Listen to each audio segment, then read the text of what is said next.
درود. امروز میخوام این تجربه واقعی رو براتون تعریف کنم. چند روز پیش رفته بودم خونه خواهرم. خواهرزادم تب داشت. دکتر براش سرم و دارو تجویز کرده بود. از اونجایی که مطب شلوغ و بیمارستانم دور، تصمیم گرفتم خودم براش وصل کنم.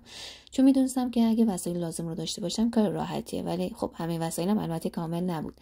اول باید وسایل لازم رو آماده میکردم: سرم، ست سرم، الکل، پایه سرم. البته پایه سرم نداشتم، مجبور شدم خلاق بشم از گیره در استفاده کنم. آمپولا رو با سرنگ کشیدم، داخل سرم ریختم، ست سرم رو وصل کردم و هواگیری کردم که هوا داخل لوله نباشه و خیالم از این بابت راحت باشه. در نهایت دنبال یه رگ مطمئن گشتم، با اسپری الکل ریختم و چون پنبه نداشتم از گاز استفاده کردم. از آنژوکت آبی طبق تصویر استفاده کردم که کوچیک‌تره و خواهرزادم اذیت نشه.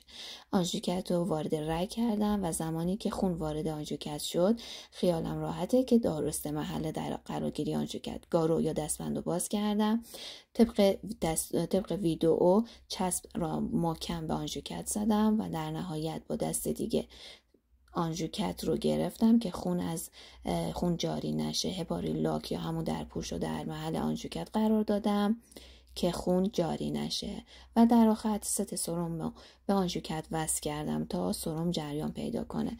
اینجوری شد با کمی خلاقیت و دقت تونستم شرایط مدیریت کنم. امیدوارم این آموزش براتون مفید باشه.